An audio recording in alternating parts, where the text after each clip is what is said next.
Aí, agora sim, estamos ao vivo. Pessoal, Maravilha. boa tarde aí, Thiago, como é que vai? Prazer aí te receber nessa nossa trilha de pré-aceleração aqui, nossa jornada de conteúdo de pré-aceleração. Satisfação ter vocês aí também, pessoal, boa tarde a quem nos assiste, né, no webinar, live, enfim, vocês podem chamar o que vocês quiserem, né? A gente ainda não encontrou né, a identidade, talvez, né? Mas vamos lá, pessoal, obrigado aí pela presença de todo mundo, né? Como vocês sabem, a gente está numa trilha, né, de conteúdo de SaaS, em que, né, a UOL está ministrando essa trilha focada nesse modelo de negócio, mas também a gente tem uma trilha de marketplace, né, digamos assim, um experimento aí que a gente está fazendo novo, né, nessa trilha de segmentando aí os modelos de negócio para que a gente consiga agregar o máximo de valor aí para vocês, que são empreendedores que estão buscando tracionar seu SaaS, seu marketplace, enfim. O bom é que os aprendizados e as lições são sempre muito compartilháveis entre os dois modelos. Então, também acho que faz sentido, mesmo sendo um SaaS, faz sentido participar de marketplace e vice-versa. Então, hoje nós temos aqui o Thiago, né, fundador da Screen Corp, né, foi acelerado pela ONU Bet 2.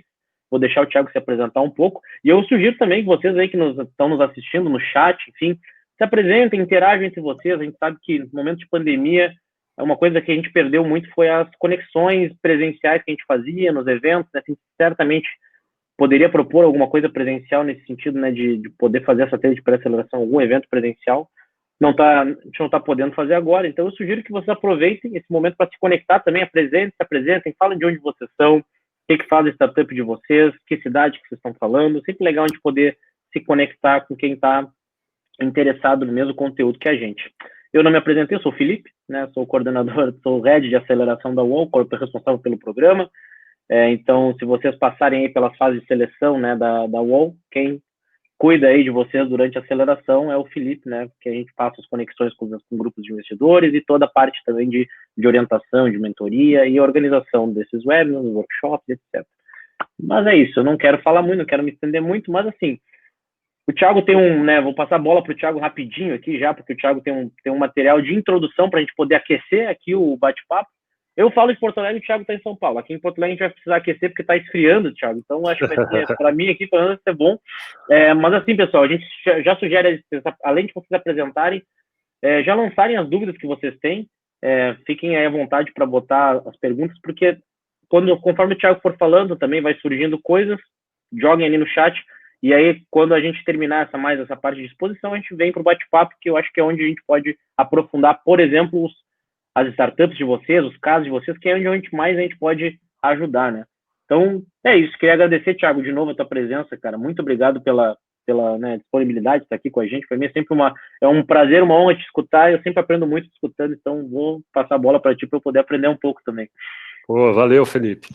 É sempre um prazer participar dos eventos da UOL. A gente vê que é uma aceleradora com um intuito legítimo mesmo de ajudar os empreendedores, né? A gente passou por isso na Screen Corp e é sempre um prazer voltar, né? Como se diz, mandar o elevador de volta aí e ajudar quem tá começando. A gente já passou por isso ali no comecinho, né? É sempre um desafio grande, né? E é um desafio que envolve muito o lado emocional também, porque você está direcionando o barco para um lado da sua vida, tem família, tem a questão de grana, e quanto mais ajuda a gente tem nesse momento, eu acho que fica menos difícil a jornada. Ela continua sendo difícil, mas um pouco com mais orientação acaba ajudando.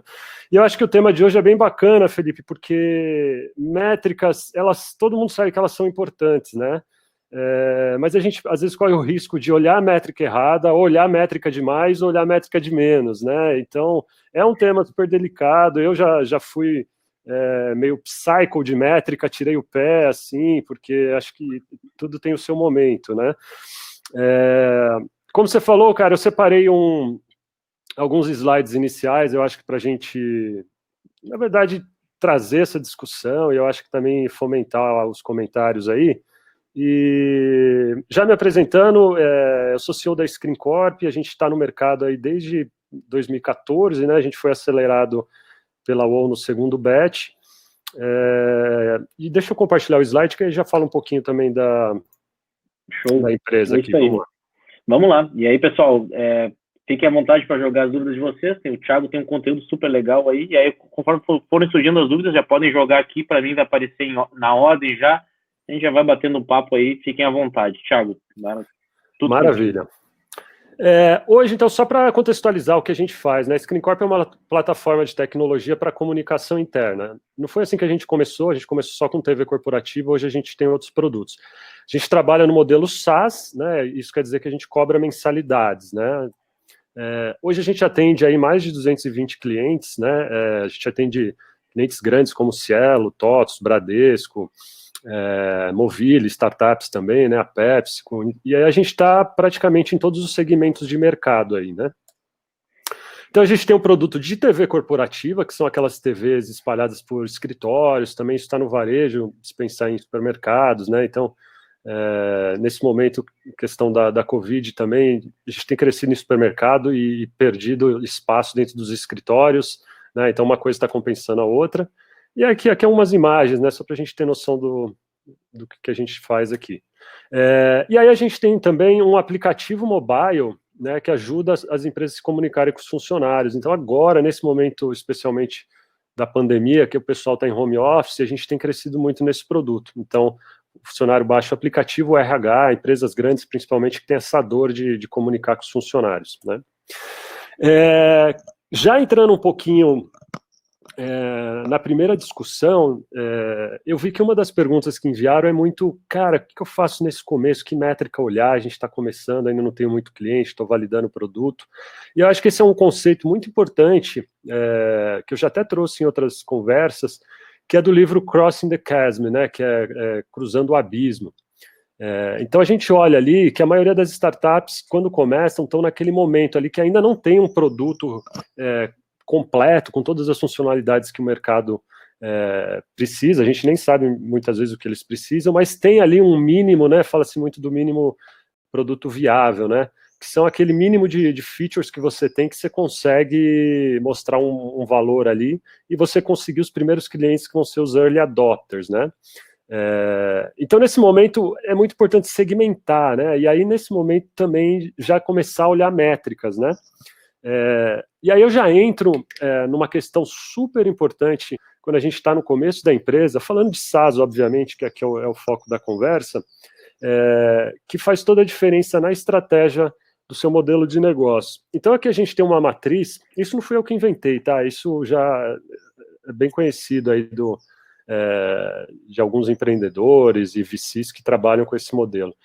Um vetor você tem o preço, né, que cresce na vertical, e no outro vetor você tem a complexidade de venda, né? E aí aqui a gente já entra na primeira métrica, que é o CAC, que é o custo de aquisição de clientes. O que quer dizer isso? Quanto que você gasta para trazer um novo cliente? Então são os custos diretos envolvidos nisso. Então, se você está fazendo AdWords, se você tem um vendedor, né, se você paga comissão, tudo que está envolvido para trazer um novo cliente.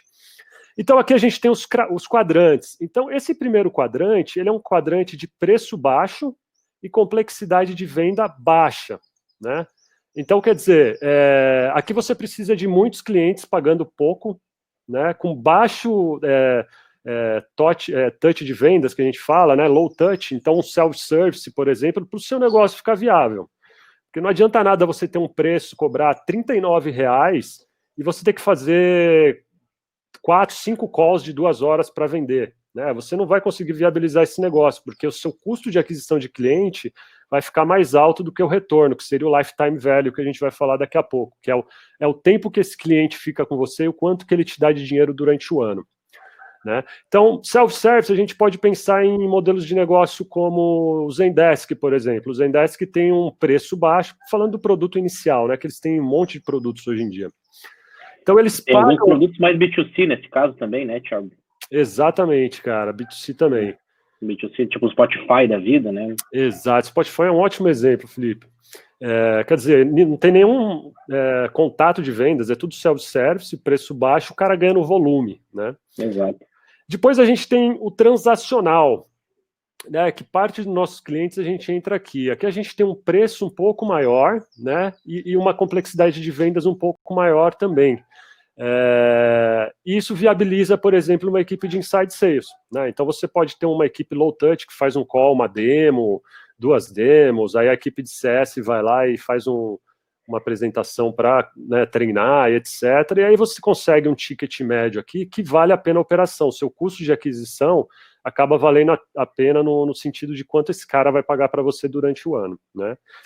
E aí depois a gente tem um enterprise, que são clientes grandes que vão pagar muito por mês. Então aqui você pode pensar clientes que pagam pelo menos 6, 8 mil reais, 15 mil reais, daí para cima, né? Então tem empresas de tecnologia que tem tickets altíssimos, o cara cobra 100 mil reais por mês, dependendo do tipo de, né, de produto que o cara vende. Então, por exemplo, tem muitas empresas que fornecem software para governo, né?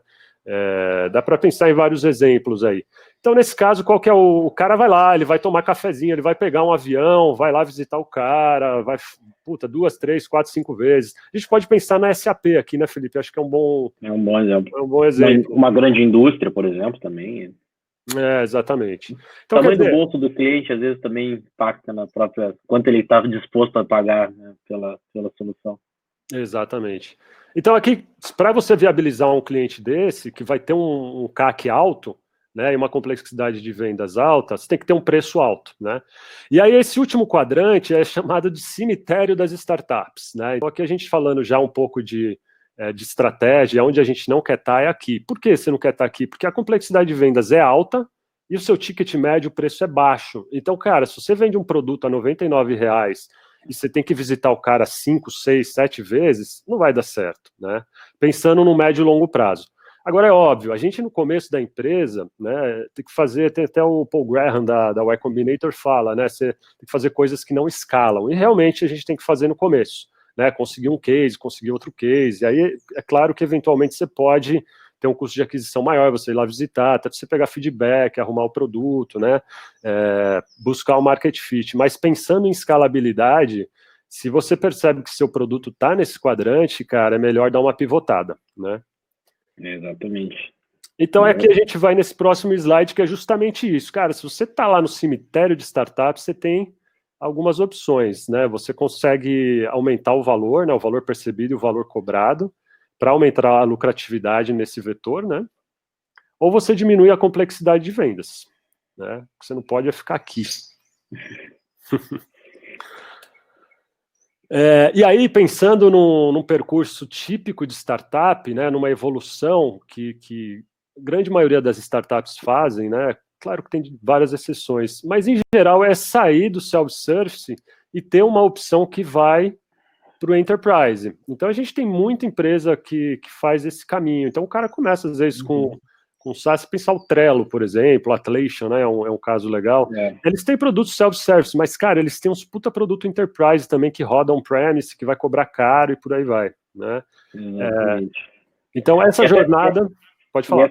E essa jornada, né, Thiago, às vezes a startup começa vendendo para clientes menores, né, com uma complexidade mais baixa, e vai mudando o perfil de cliente ao longo da jornada, ela vai, às vezes, endereçando a oferta para um cliente maior, que ela entende que ele pode pagar mais, até o processo, obviamente, é um pouco mais complexo, mas esse cliente tem um bolso maior, então pode pagar mais, vai me exigir mais, às vezes exige até uma personalização, um white label, alguma coisa que vai, né, que aí vai transformar em custo, né, mas enfim, muitos SaaS fazem, de fato, esse caminho, né? Exatamente. E você sabe que no caso da Screen Corp, quando a gente começou, a gente tinha uma ideia que a gente ia ser um self-service, né? Tinha aquela coisa, putz, cara, eu vou ter lá, os caras vão comprar, não vou precisar vender, né? Aquele ideal ali. E aí a gente percebeu ao longo do tempo que, na verdade, o nosso produto estava mais nesse sentido, né? E aí a gente fez até um caminho de aumentar o preço ao longo do tempo, né? A gente começou com um preço mais baixo, e aí foi percebendo que estava deixando dinheiro na mesa. Então, às vezes a gente chegava em reunião, o cara falava, putz, mas isso aí você está cobrando por mês ou é anual, né? Sabe essa coisa de você fala, caramba, realmente está muito barato, né? Então, acho que aquela coisa de se adaptando mesmo, né? Cara, e aí, esse também é um gráfico muito famoso, né, cara, que é um cara da Point9 Capital, o Christoph Jans, né? Que ele fala várias formas de você ganhar 100 milhões de annual run rate, né? Que é mensalidades vezes 12, né? Eu vou entrar nessa métrica depois. Então, cara, de novo, a gente voltando naquele quadrante que a gente estava falando, cara, você pode ter, para chegar em 100 milhões, você pode ter um cliente, que aí ele põe um elefante, acho que é até bonitinho, engraçado, né, que vai te pagar 100 mil, né, e aí na multiplicação anual, né, o ARPA é o Average Revenue Per Account, né, então seria o ticket médio, falando no português. E aí você tem outras formas. Então, aqui, se pensar nos quadrantes, é do Enterprise para Self-Service. Então, o Self-Service é essa mosquinha aqui. Então, você precisa, cara, de 10 mil mosquinhas ali pagando para você chegar nos seus 10 milhões. O que eu acho legal disso, cara? Eu acho importante para quando você está começando e testando, você ter noção desses vetores, né? Até na hora de planejar e entender como é que isso está batendo lá no cliente. Beleza? Tá aqui? É isso aí. Essa balança é polêmica.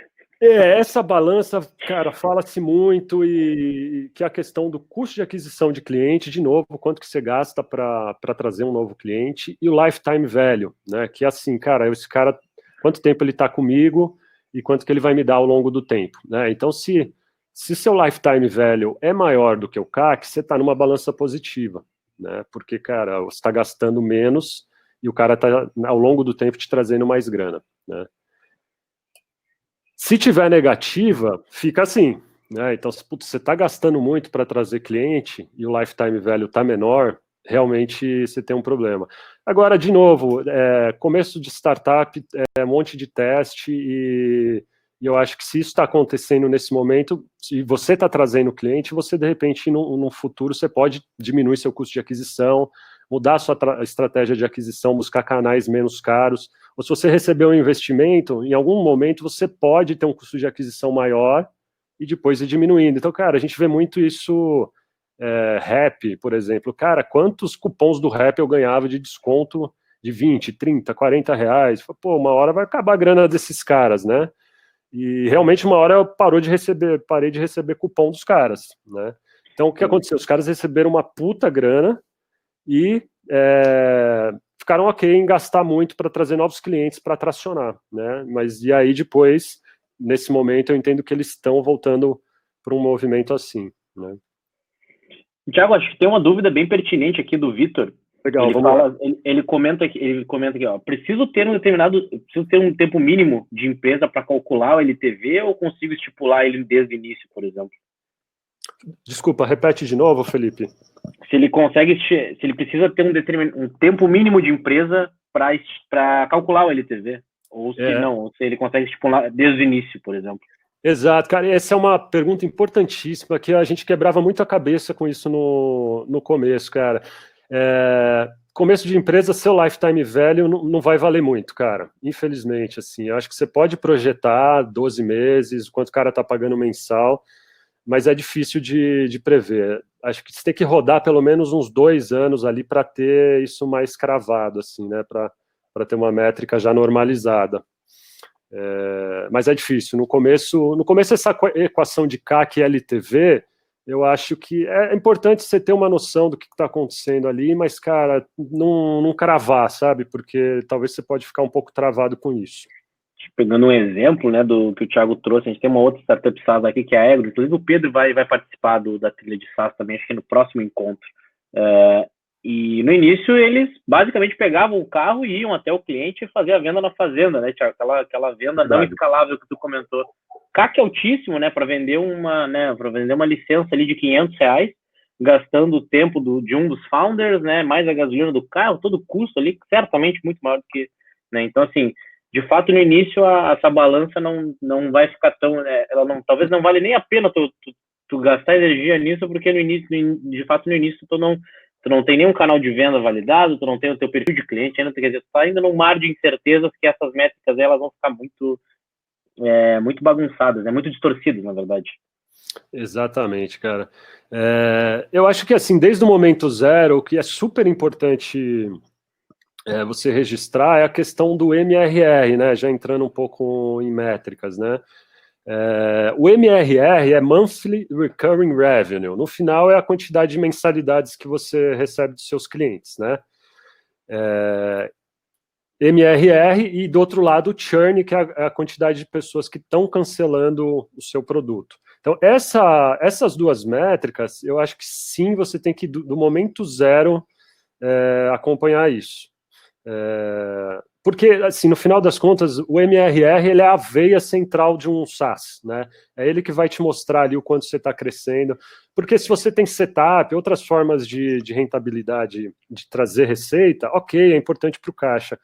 Mas a escalabilidade do produto é o MRR, a quantidade de mensalidades que você tem ali e o quanto que você tem de churn. Quer dizer, o churn é o buraco no balde, né? A galera está entrando e se está saindo gente aqui embaixo demais, também seu negócio não está muito saudável.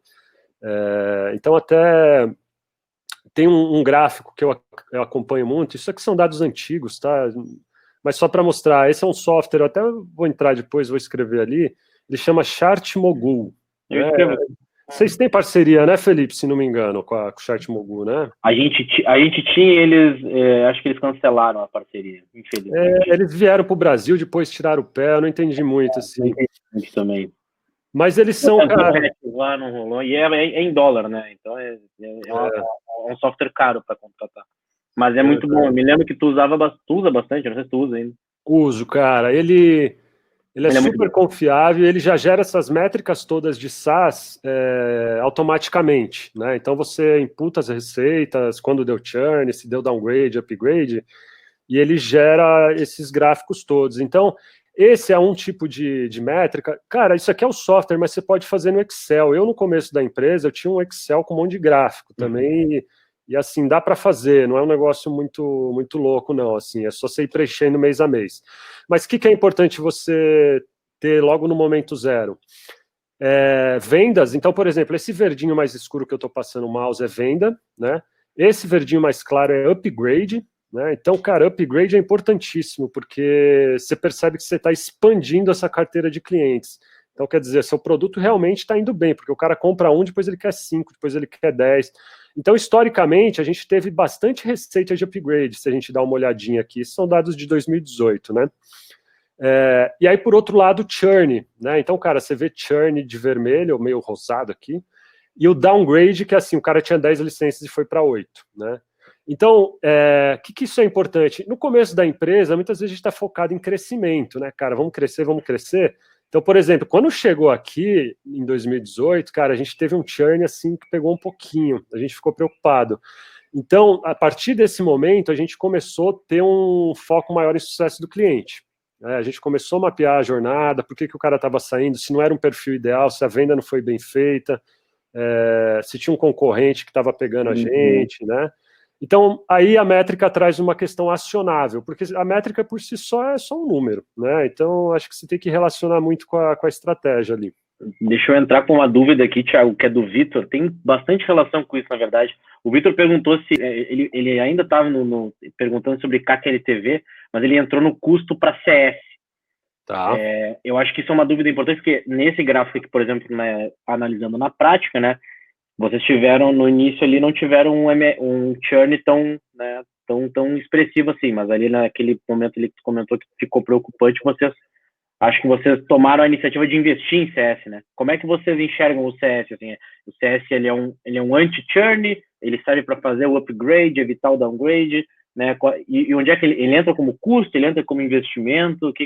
Como é que vocês trabalham o CS aí dentro da Screen Corp e que impacto que ele tem nas métricas, né?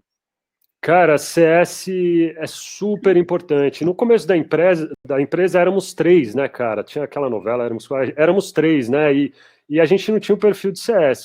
Eu cuidava de vendas e marketing, o Peter programava e fazia operações e o André era CTO. Então, cara, CS acabou ficando um pouco a par ali, né?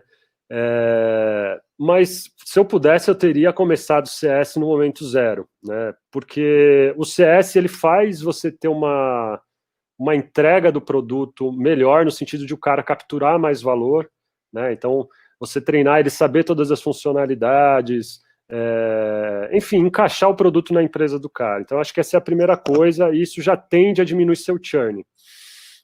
E depois, cara, upgrade também. Acho que expansão de conta é uma coisa que o CS acaba fazendo muito. Então, a cada funcionalidade que a gente lança, o CS tem uma comunicação com todos os clientes, a gente tem um SLA de atendimento que é muito rápido também.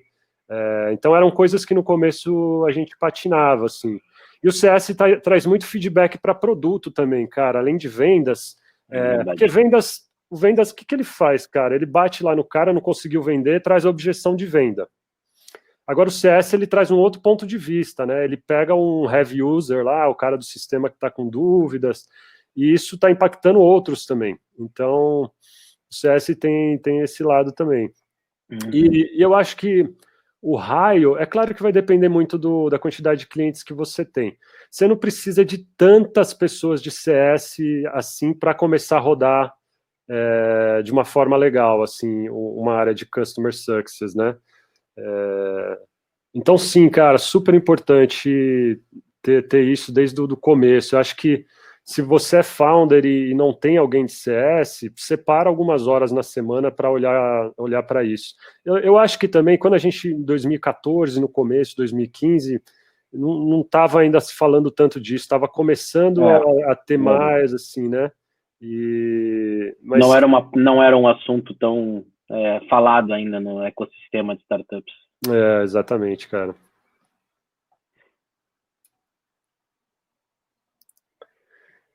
Outra métrica, Felipe, que eu trouxe aqui que eu acho que é importante, cara, annual run rate, né? Na verdade, o annual run rate, até eu tinha uma pergunta sobre investimento, acelerador, etc., valuation, né? O valuation de uma startup muitas vezes é baseado nesse annual run rate, né? Que é a quantidade de mensalidades vezes 12. Então, você pega o quanto de MRR você tem, multiplica por 12, e aí tem uma variação que é um multiplicador em cima do ARR. Então, quanto que vale sua empresa? Cara, startups, em geral, não são avaliadas por EBITDA. Também mas principalmente por um multiplicador do seu ARR. Então, cara, se você tem um ARR de 1 milhão, e aí tem também um vetor de crescimento, quanto você está crescendo nos últimos anos, né? Então, o multiplicador pode ser de 3, de 2, 3,5. Se for né, no caso de fintechs aí, cara, que são saídas super estratégicas, esse multiplicador pode ir a 10, 20, né? Os valuations mais inflados aí, provavelmente. Exatamente. Mais uma métrica. Mais uma métrica aí, já que estamos falando, ARPA, ticket médio, né? Então, cara, esse aqui é um retrato do nosso ticket médio, tá? Então, a gente tinha muito essa estratégia de sair de contas menores para maiores. Então, esse foi um caminho que estrategicamente a gente está conseguindo percorrer. Então, a gente tinha um ticket aqui de perto de 500 mensal, aí aqui foi, enfim, teve uma queda, porque, enfim, foi um cliente que mudou tudo ali. E aí depois a gente conseguiu agora, a gente está até mais, cara, a gente está perto de 850 de ticket médio, até por causa do aplicativo que tem um ticket médio maior. E o ticket médio é super importante, porque é a questão do custo de aquisição de clientes. Né? Então, quanto que é o seu ticket médio e quanto que vale a pena você gastar por cliente.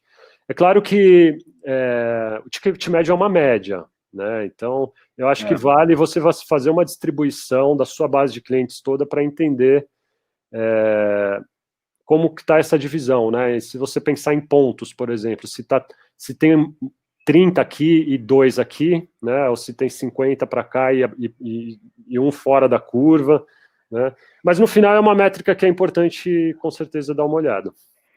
Pelo menos ter ela, né, à vista, assim, talvez, né, para tu entender se tá, pelo menos essa visão que tu trouxe aí, pô, dá para ver que está crescendo, quer dizer, estamos conseguindo fazer aí né, vender planos maiores, fazer o upsell, enfim, tá, parece que, de uma forma superficial, parece que tá funcionando. É óbvio que daí acho que tem um processo também, né, Thiago, de ser mais freak ou não tão freak com as métricas, né, de aprofundada aí, né.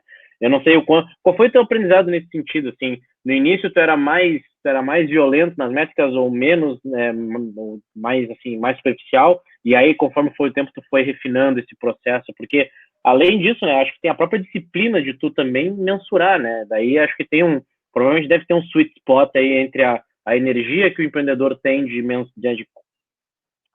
coletar e analisar as métricas e, obviamente, a energia que ele poderia estar dedicando na operação, em vendas, em CS, etc.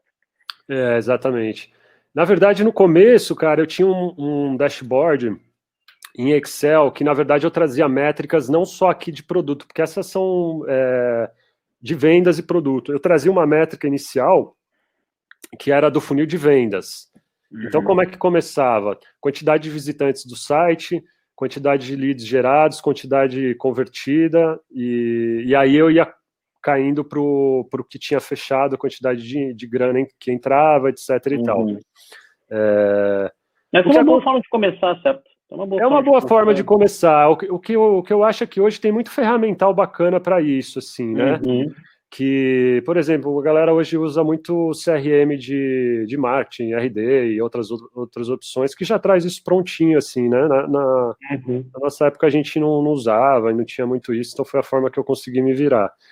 Mas eu acho que até entrando nisso, cara, falando em métricas também, é importante ter essas métricas de vendas e marketing, né, cara? Acho que a gente não vai se aprofundar hoje muito, mas quais as métricas do funil, né? Se usar o Pipe Drive, quanto está entrando de lead, quanto está convertendo, quanto está saindo lá.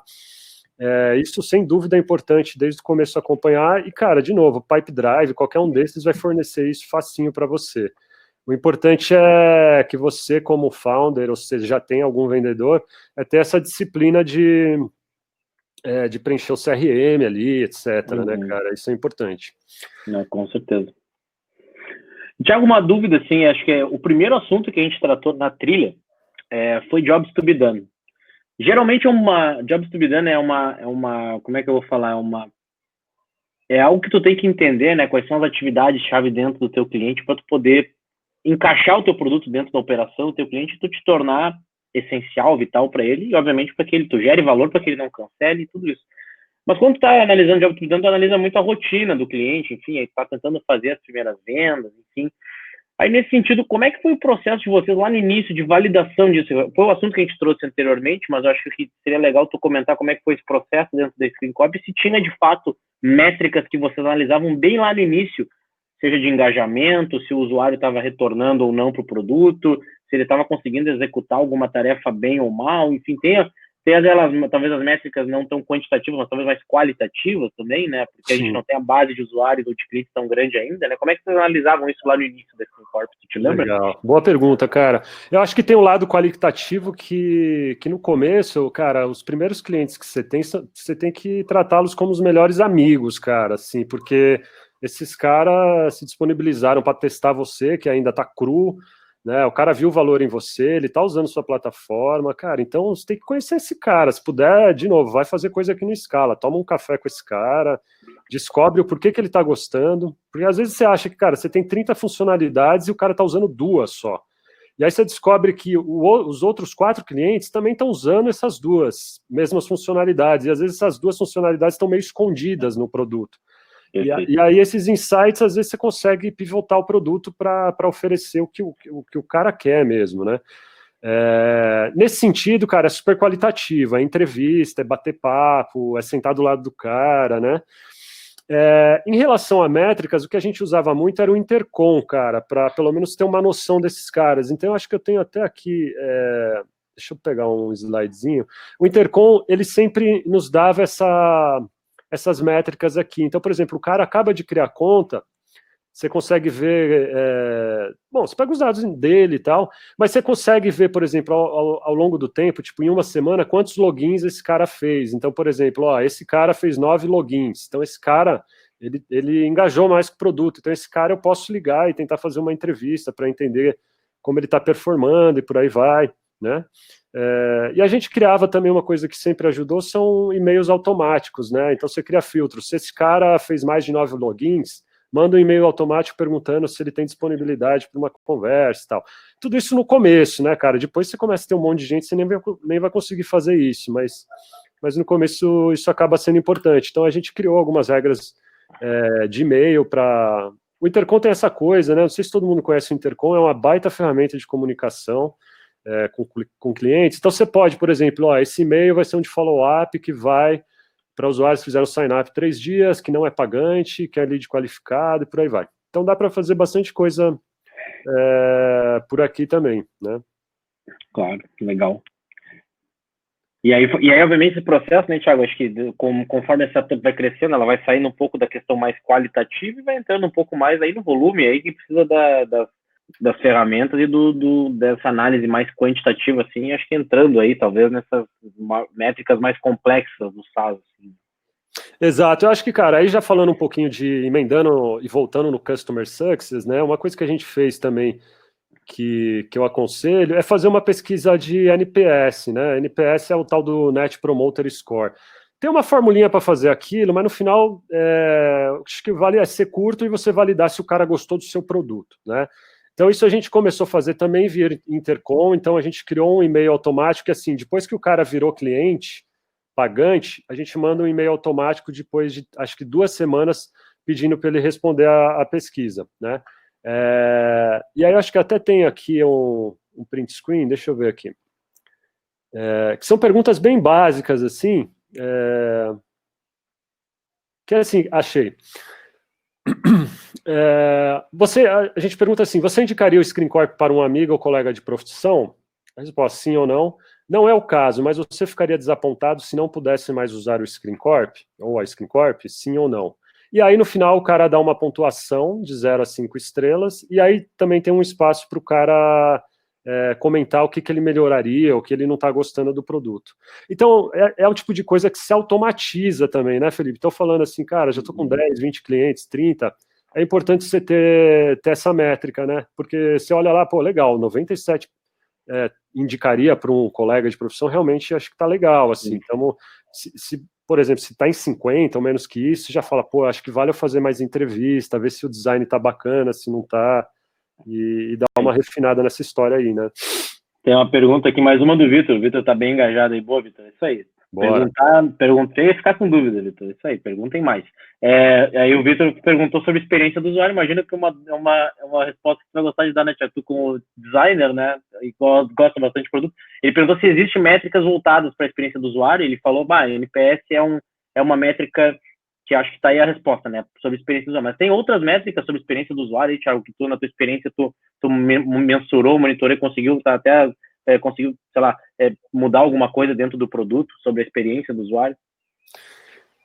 Cara, tem aqueles de ferramenta assim que você pode gastar pouco e pouco tempo também, a questão de heat map, né, de mapa de calor, assim, que acho que isso acaba dando uns insights, assim, porque a gente quando cria o produto, seja o designer, você está terceirizando, você tem uma visão de como o cliente vai usar o produto, mas às vezes o cara usa de uma forma super diferente, e aí através de um mapa de calor, você vê, pô, o cara tá clicando aqui, mas, cara, a funcionalidade não tá aqui, e aí você vê que o mapa de calor tá no lugar errado, né, e principalmente em áreas de conversão, né, e aí a gente já se estende um pouco para o site, e isso acaba sendo muito importante. Falando em design também, uma coisa que a gente fez no começo, e às vezes eu faço também, é um teste AB, só para testar a chamada da home, assim, então... Cara, você está testando um tagline ali de produto. Screen Corp, a melhor TV corporativa do mercado, cria uma conta agora. Você não sabe se essa frase vai funcionar melhor do que TV corporativa para gerenciar e blá, blá, blá, blá, blá, né? Tá tudo na sua cabeça. Se você roda essa experiência por um mês, você vai ver que a frase 1 converteu 8% a mais que a outra, né? Então, esse é um tipo de coisa que... para design de conversão, eu acho que vale também, assim, um teste AB, tem o Google tem uma ferramenta, né, que faz isso, eu esqueci o nome, cara. A gente fazia pelo Optimize ali ou não? Google, como é que chama, cara? Eu esqueci, mas depois eu mando aí no chat. Mas é bem fácil, você cria uma variação do layout e aí ele vai distribuindo 50-50 ali para até ter um dado estatístico confiável ali, né? Sim. Então isso é bacana. O Rafael tem uma dúvida aqui ainda, né? Já que a gente está no slide de produto, o Rafael é CEO da Super Intel, uma startup inclusive acelerada pela UOL. Legal, Rafael, legal, está participando aí. E ele pergunta, a Super Intel entrou como early stage, né, no batch 16.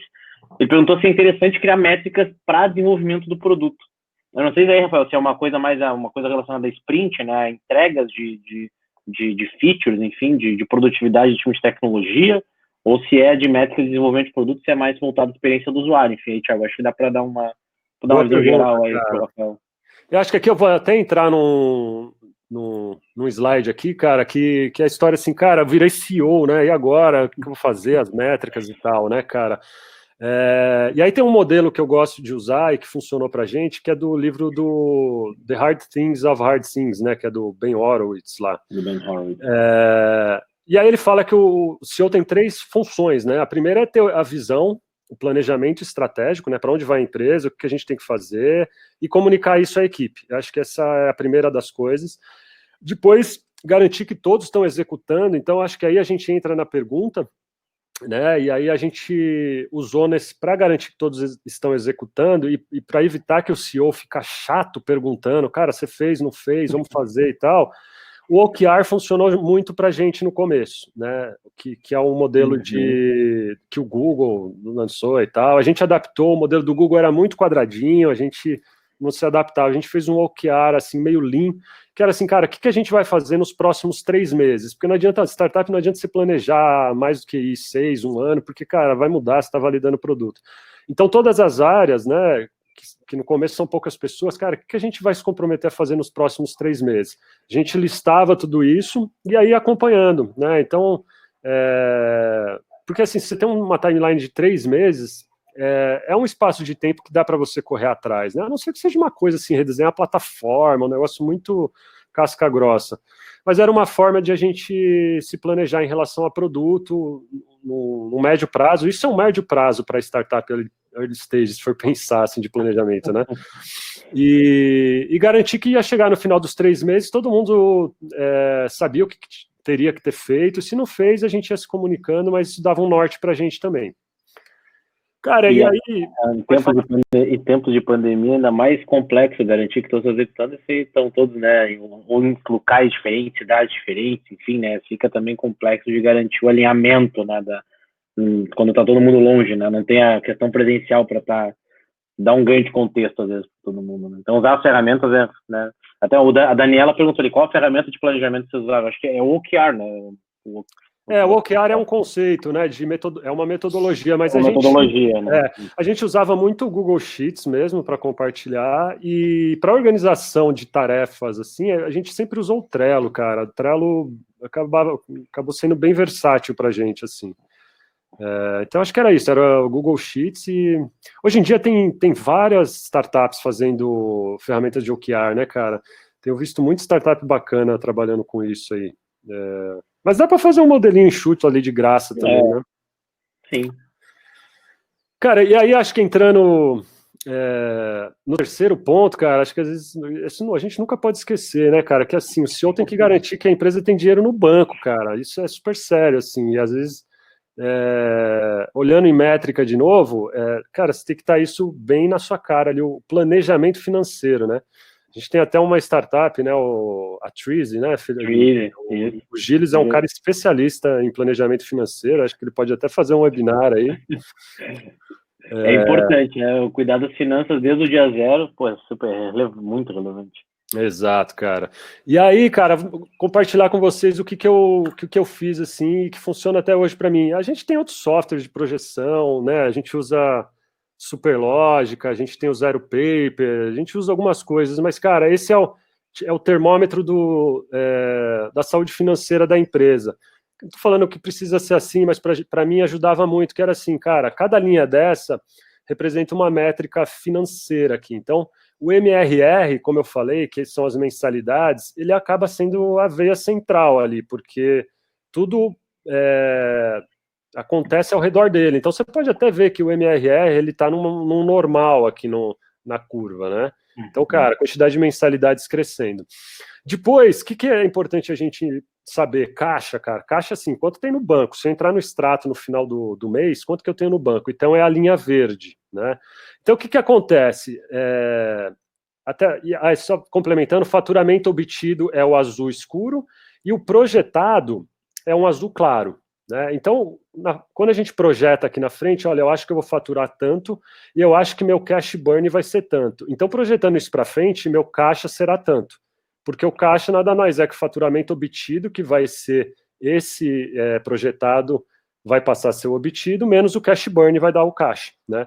Então, o que a gente ajudava muito? Cara, a gente recebeu uma puta grana que fechamos um projeto grande anual à vista, né? Então, cara, entrou uma grana, o caixa foi lá para cima, a gente consegue investir mais. Então, cara, o caixa subiu, mas olha, a gente aumentou o cash burn, trouxe mais gente, o caixa desceu tudo de novo, né? Cara, a gente recebeu outra grana, normalizou, e aí vai, né? Porque às vezes é um pouco temeroso, assim, cara, você fala, pô, vamos embora, estamos crescendo, vamos gastar geral. Não é bem assim, né, cara? Eu acho que às vezes a gente tem que ter um pouco de pé no chão.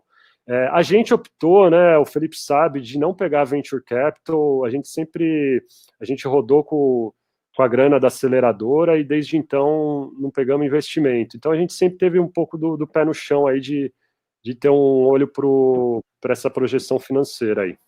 Isso aí, né? Breakivado, já entraram breakivado na ON, né, Thiago? Foi, cara, a gente entrou no break-even. E aí, cara, o break-even também é uma métrica de SaaS que você alcança, mas você joga ela embora também, né? Porque, por exemplo, cara, você tá lá em cima, o caixa tá alto, você tá no break-even, mas se você investir, o caixa desce de novo, né? Então, mas é importante, cara, a gente sempre achou essa questão de rodar no verde importante. É claro que é o nosso modelo de negócio, é SaaS, é transacional, enterprise, marketplace, pegar exemplos da Amazon, esse tipo de coisa. B2C é muito comum o cara rodar no vermelho muito tempo, né? Sim, com certeza. E, Thiago, aqui, cara, eu tenho certeza que eu tô falando com várias startups, que a gente tá falando com várias startups aqui que estão pré-product market fit, por exemplo, né? Que é um conceito que eu acho que também é super relevante da gente trazer e que a gente, na aceleração, a gente aplica muito nessas discussões e provocações sobre como a startup pode atingir o Product Market Fit, que também é uma coisa que nem o break-even, às vezes tu pode achar, tu tá em Product Market Fit num estágio, aí tu vai para outro estágio, daqui a pouco tu tem que buscar um novo sprint para achar o Product Market Fit, né, um novo nicho, um novo mercado. Vocês aí tem algum indicador que vocês, cara, acho que a gente encontrou, acho que a gente acertou a mão aqui nesse perfil de cliente aqui, nesse mercado, com o produto assim, com esse canal, com essa fonte de leads, nesse canal de venda, nesse modelo de negócio, quer dizer, a engrenagem toda ali fechou. Você tem algum indicador, alguma coisa que indicou para vocês, cara, achamos Product Market Fit? Cara, eu acho que no começo, assim, é muita questão de você achar o seu segmento que você entrega mais valor. E aí, é difícil você ter uma métrica, assim, que até o pessoal chama de North Star, né? Aquela estrela do norte que vai te guiar, assim. Eu acho que no começo é muito qualitativo, então a gente, no começo, percebeu que certos segmentos de mercado percebiam valor mais fácil no nosso produto e estavam dispostos a pagar até mais do que a gente cobrava. Então, aí já tem, se quiser, já seria um indicador barra métrica, assim, né? A disponibilidade do cara de pagar e entender que as suas funcionalidades entregam o valor para ele, né? Mas eu acho que é isso, cara. Eu acho que segmentação é muito importante e eu acho que aquela métrica que eu mostrei ali de usabilidade do produto, eu acho que é bem bacana também, cara. Se você tem um modelo que dá trials, né, e você consegue acompanhar o quanto que esse cara está usando, quantas vezes ele logou, eu acho que isso é bacana. Mas no final é muito essa questão de ver se, puta, esse cara tem uma dor grande, eu estou resolvendo a dor dele, mais do que um outro segmento. Então, eu acho que essa é uma dica super importante, aliás, viu, nesse momento, que remete de novo àquela coisa de crossing the chasm lá, né? Voltando para aquele slide, que é assim, cara, nesse momento do abismo, pra você passar aqui, você precisa achar o cara que faz mais sentido, o cara que vê mais valor em você. E aí, uma vez que você está atendendo super bem esse cara, aí você avança para outros mercados. Então, foi um pouco o que a gente fez também. A gente percebeu que a gente entregava bastante valor para as áreas de comunicação interna, né? Então, que precisavam pôr TV no escritório e tal. E apesar de varejo e outras áreas serem bem tentadoras para a gente focou muito em comunicação interna, cara. Então até... E às vezes o varejo procurar vocês também, né, para negociar grandes grupos, enfim, até os ciclos de venda maiores, mas, pô, o ticket médio também é atrativo, mas no final, né, o foco de vocês sempre foi, né, comunicação interna, uma escolha, né, dizer não para outros segmentos no momento que vocês estavam buscando validar aquele nicho, né.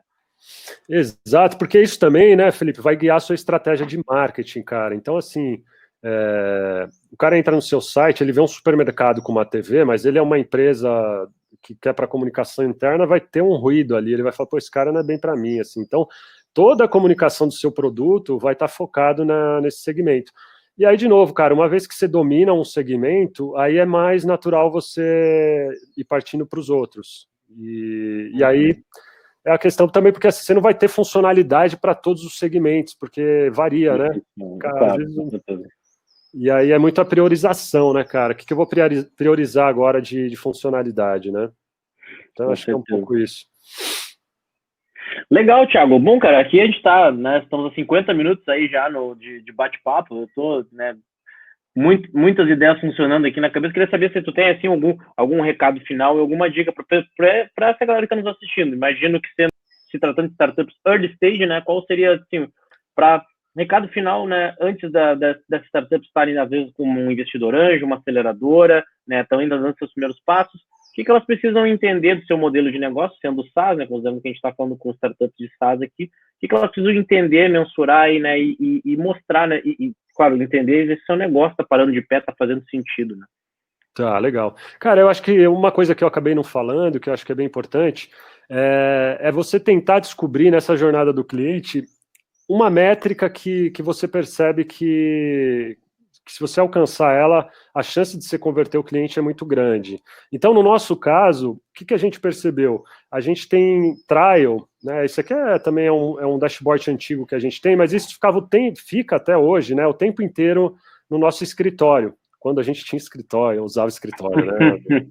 Anos atrás. Mas, enfim, então o que é a nossa métrica principal? Quando o trial foi lá, baixou o app e a TV dele está online, quer dizer, o cara ele teve o trabalho de baixar nosso aplicativo, conectar um mini PC na TV e rodar o conteúdo através do nosso software. Cara, esse cara, 95% das vezes a gente converte, porque o cara passou por todo o ciclo de usabilidade do produto e já está rodando a TV com o nosso conteúdo lá. Então, quer dizer, quando esse cara aparece aqui, minha equipe de vendas vai babando ali, né, cara? Não tira da frente.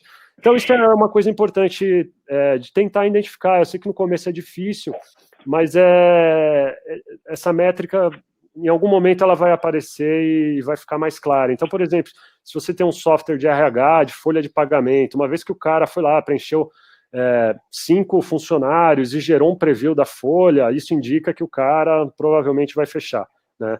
Então, e aí por que isso é importante? Porque toda a sua jornada de onboarding dentro do produto é para fazer o cara alcançar essa métrica, que você já mapeou que faz sentido. É isso, Felipe. Cara, agradeço o convite. Cara, do meu lado, a mensagem que eu dou cara, empreender é muito bom. Eu acho que quem já trabalhou em outras empresas grandes, cara, você empreender realmente é um tipo de coisa que faz diferença na sua qualidade de vida, na sua felicidade, né, cara? Eu sou outra pessoa depois que eu comecei a empreender, então a luta vale, assim, vai em frente e, cara, falando da aceleradora, se tiverem oportunidade aí com a OU, eu acho que foi um grande apoio pra gente, do começo até hoje, né? Vira e mexe, puta, eu tô em contato com o André até hoje é um grande mentor pra gente, todos os mentores da rede, da aceleradora. Então é isso. O Felipe tem meus contatos. Se alguém tiver uma dúvida e quiser me acionar depois, eu tô 100% à disposição aí. O Rafael ali da Super Intel, que é acelerada da UOL, já pleiteou a mentoria contigo aí, Thiago. Opa, vambora. Legal. Thiago, cara, obrigado aí de novo pela aula aí, né? Pô, é super bacana te ouvir, cara. Pô, são sempre aprendizados muito bons. E acho que tu finaliza da melhor forma, né? Do tipo, a startup, né, que é um SaaS, ela tem que entender, né, a jornada, e dentro dessa jornada ela vai ter gatilhos, né, para passar o cliente, né, o prospect, ou lead, enfim, marketing para vendas para customer success, né, vai ter a receita que esse cara vai gerar, vai ter o uso, quer dizer, a startup ela tem que de fato mensurar minimamente, né, e não precisa ser tão freak, né, no sentido de mensurar, mas ela tem que saber, ela tem que entender esses gatilhos e entender também essas taxas, digamos assim, né, de conversão e se de fato a métrica mais importante, eu acho que nada mais é do que o cliente, né, tem de sucesso, né, que tu consegue deixar o cliente com aquele superpoder e de fato ele está satisfeito e encantado com o teu produto e usando, né, principalmente, acho que é muito isso. Acho que tem que se preocupar com isso. Não é a feature, quantidade de features que o produto tem, não interessa se tem 1000, se tem uma feature, o que interessa que o cliente tem que usar e tem que satisfazer ali a necessidade dele que não está sendo servida da melhor forma pelas alternativas existentes aí no mercado. Muito bacana, Thiago. Obrigado mesmo pelo teu tempo, pelo teu conhecimento aí disponibilizado e compartilhado com todo mundo. Valeu, Felipe, eu que agradeço. Um grande abraço a todo mundo aí, valeu. Valeu. Pessoal, só para a gente encerrar aqui, então, a gente está no meio da trilha ainda de SaaS, a gente vai ter ainda mais 2 encontros, se eu não me engano, a gente ainda tem a de Marketplace também, e as pré-inscrições, na verdade, para o Batch 18 já estão abertas, né? Vocês podem deixar o e-mail de vocês nesse link ali que eu postei no chat e vocês vão receber as informações quando o Batch estiver aberto.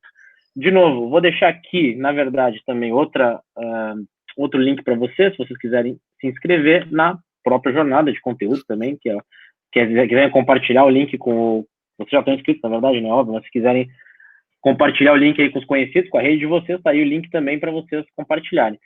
Nos vemos na quinta-feira, né, com o Juliano, da Trader, né, vai agora no Marketplace, vamos mudar de modelo de negócio, mas estão mais convidados aí os SaaS a participar.